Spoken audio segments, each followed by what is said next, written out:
Dedicamos buena parte de nuestra vida al trabajo, pero ¿qué es lo que hace que este merezca la pena? ¿Queremos dejar huella en nuestro paso por el mundo o que las generaciones futuras se encuentren con algo mejor? Somos una cooperativa y como tal compartimos valores sobre los que construir un mundo más sostenible a nivel ambiental, social y económico. Mi nombre es Maribel Amat y quiero darte la bienvenida al podcast de Única. Síguenos y conocerás las historias y testimonios de los protagonistas de nuestro día a día, auténticos expertos en agricultura, nutrición, medio ambiente, economía social o vida saludable. Imagina comer cada día fruta y verdura fresca, de temporada, cultivada por agricultores de cooperativas españolas. Pero abres la nevera y... nada. Con la caja saludable, eso no pasa. Te lo ponemos fácil. La mejor verdura y fruta a partir de 9,75 euros. Directamente del campo a tu casa, a tu oficina o donde tú quieras. Fácil. lacajasaludable.es. La alimentación es un factor clave a tener en cuenta como protector de las alteraciones de salud mental. Lo que comemos influye en esas situaciones por las que todos podemos estar pasando en determinados momentos de nuestra vida, como puede ser la ansiedad, el estrés o los problemas de sueño. Y también al revés, todos estos estados pueden influir en cómo nos alimentamos. Hoy tenemos la oportunidad de hablar de este tema con Maite España, psicóloga del Centro Adener Murcia. Maite, un saludo y muchas gracias por estar de nuevo en el podcast de Única. Nada, muchas gracias a vosotros por invitarme siempre. Maite, ¿cómo puede influir la alimentación a la hora de cuidarnos psicológicamente? Bueno, es evidente que el autocuidado, ¿no? Es decir, las conductas de autocuidado, una de las más importantes es el cuidado de la alimentación. El llevar una alimentación equilibrada, con unos horarios, con una variedad de nutrientes, ayuda a las personas a mantener una regulación biológica que ayuda también mucho a esa regulación emocional que a veces necesitamos. Y además, sobre todo, se nota en las alteraciones, ¿no? Cuando hay alteraciones, como bien has dicho, del estado de ánimo o otro tipo de cuestiones a nivel psicológico, muchas veces la desregulación que se produce alimentaria también favorece un poco como esa, es decir, que las personas no logren ordenarse y sus estados psicológicos empeoren. Ya, y es bastante habitual, ¿no?, recurrir a alimentos dulces, por ejemplo, cuando sentimos ansiedad o estrés y automáticamente después sentir culpabilidad, ¿no? Entonces, me gustaría que tú nos explicaras por qué ocurre esto, porque es que parece que gestionamos las emociones a veces con comida. Sí, a ver, bueno, aunque la alimentación lógicamente tiene una función biológica, también es una conducta y aprendemos, ¿no? Es decir, es una conducta como cualquier conducta, hay conexiones emocionales y conductuales, ¿no? Es decir, todos nos podemos acordar, muchos de nosotros, ¿no? Cuando íbamos a casa de nuestras abuelas y nos preparaban sus mejores comidas, nos agasajaban de alguna forma, ¿no? Ese contacto emocional, por ejemplo, yo recuerdo a mi abuela, ¿no? Ese contacto emocional y cómo de alguna forma aprendemos, ¿no? a que la comida puede tener un efecto amoroso, calmante, ¿no? Más allá de además las propiedades de determinados alimentos que está estudiado que biológicamente producen pues determinadas sensaciones físicas, ¿no? Es decir, neurotransmisores que se activan, pero simplemente con lo emocional, todos podemos recordar cómo alguna persona nos ha expresado su cariño a través de la comida. Y al final esa conducta la aprendemos y ante situaciones emocionales que no sabemos a lo mejor manejar o que no... Bueno, que situaciones en las que no encontramos mucha salida, la comida puede ser una especie de refugio, de sentir placer, de sentir calma y claro, muchas veces pues, en personas con desorden alimentario totalmente, pero también en las personas que no los tienen, que no tienen desórdenes alimentarios, también a veces el uso de la comida puede tener esta función, ¿no? De alivio emocional cuando no sé qué otras estrategias recurrir. Uh-huh. De acuerdo. ¿Y entonces qué se puede hacer para elegir alimentos más saludables en nuestro día a día? Por ejemplo, se nos ocurre planificar los menús semanales, pero ¿qué otras cosas podríamos hacer?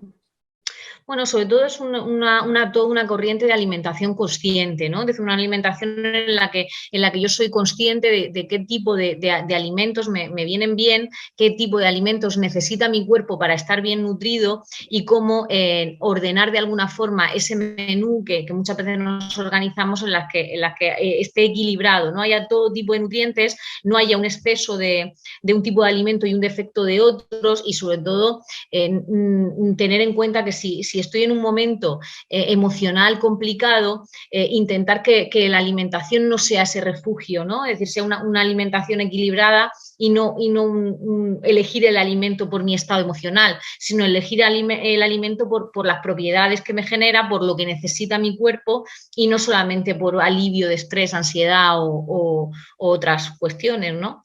La planificación, lógicamente, planificar el menú está muy bien, creo que además es una estrategia que nosotros, por ejemplo, es decir, cuando trabajamos con personas con desórdenes alimentarios, usamos mucho, siempre que sea de una manera flexible, ¿no? Es decir, es importante la flexibilidad en esto, pero sobre todo no caer en el refugio de la alimentación esta que me genera solo placer, ¿no? Esa alimentación únicamente basada en salir del estado emocional displacentero, mucho cuidado con eso, ¿no? Ya, y claro, porque Maite, todos sabemos qué es lo correcto, ¿no? En teoría, pero ¿por qué cuesta a veces tanto comer fruta y verdura?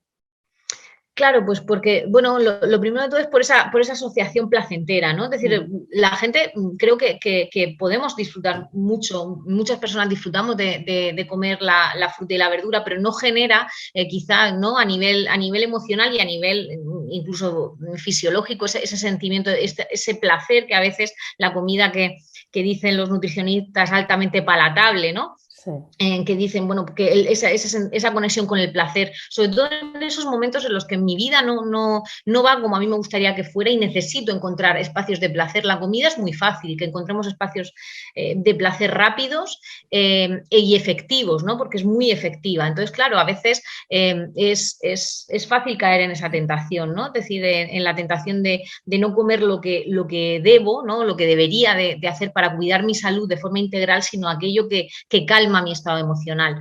Entonces, por eso es importante cuando las personas que notan que están como en ese círculo vicioso en el que me cuesta, ¿no? Es decir, si yo tengo hambre, y me ofrecen una ensalada magnífica con verduras estupendas y mi hambre debería de ser saciada, ¿no? Si cuando yo veo esa ensalada o ese plato de verduras estupendas y eso me genera rechazo porque preferiría otro tipo de alimento más, es decir, más palatable, y ahí tengo que empezar a pensar que no estoy haciendo una alimentación desde la salud, sino quizá desde el alivio, ¿no? Desde el aliviar ciertos estados emocionales. Entonces, bueno, yo recomiendo a las personas que se encuentren un poco en ese momento en el que rechazan ese tipo de alimentos en favor de los otros, que piensen un poco si no están intentando aliviar estados emocionales a través de la comida.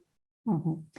Y desde tu punto de vista de la psicología, ¿crees que es complicado iniciarse en un círculo de autocuidado relacionado con una buena alimentación?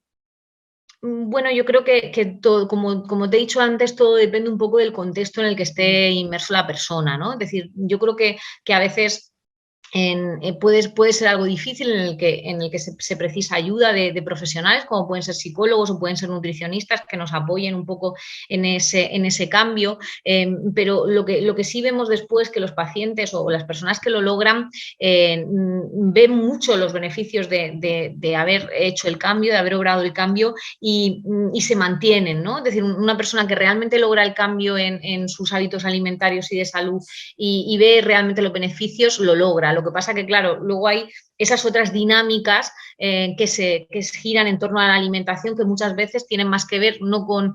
Ahora mismo hay muchísima información sobre cómo debemos de alimentarnos. Yo creo que es uno de los momentos donde más información recibimos todos, está al alcance de todos podemos acceder a ella. Lo difícil es acceder a lo mejor a esa conciencia de que mi alimentación no está solamente mostrando lo que como, sino mostrando también cómo me siento, ¿no? Cómo estoy. Y yo creo que lo difícil es eso, darme cuenta de que a veces utilizo la comida para cosas que no son alimentarme, ¿no? Sino para aliviarme o para premiarme o para compensarme por un día duro, ¿no? Entonces, bueno, pues eso es lo más difícil, darme cuenta del círculo vicioso, ¿no? En el que a veces nos metemos. Ajá, el hambre emocional. Maite, para terminar, ¿crees que ha influido, y si lo ha hecho, cómo ha influido el COVID en nuestra alimentación? Bueno, yo creo que el tema del COVID ha sido, bueno, es decir, nosotros, te lo digo un poco por lo que nosotros vemos, más allá de los cuadros clínicos completos, ¿no? Lo que vemos.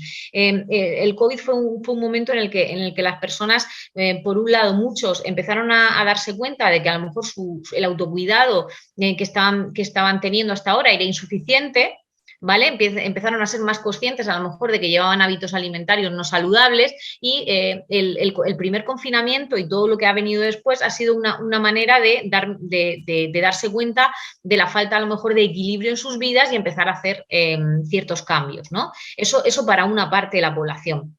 Para otra parte, quizá ese aumento de la incertidumbre, de la ansiedad, del estrés, ese menos contacto social, ¿no? Es decir, nosotros estábamos acostumbrados antes de la pandemia a que el contacto social fuera sin límites, sin problemas, y en el momento en el que hay ciertas personas a las que el contacto social se les limita, empiezan a crear cuadros, además de la preocupación por la salud, por la posibilidad de la enfermedad, pérdida de seres queridos. Todo esto ha hecho que a lo mejor muchísimas personas empiecen a refugiarse en sentir placer por la comida, ya que no había otros estímulos placenteros a los que agarrarse, ¿no?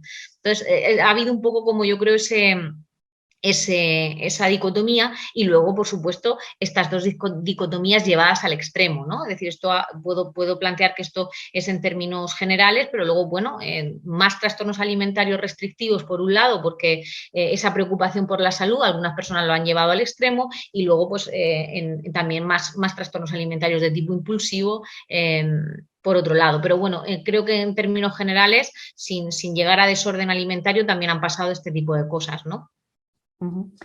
Pues muy interesante, Maite, muchísimas gracias. Nos quedamos con esas reflexiones y pues eso es lo que dices, ¿no? Que hay que intentar no caer en el refugio de la comida que solo nos genera un placer rápido y que hay que intentar planificar mejor. Muchas gracias, como siempre, por vuestra colaboración con Única y con nuestro podcast. Un saludo.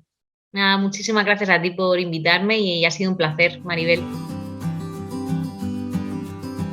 Imagina comer cada día fruta y verdura fresca, de temporada, cultivada por agricultores de cooperativas españolas. Pero abres la nevera y...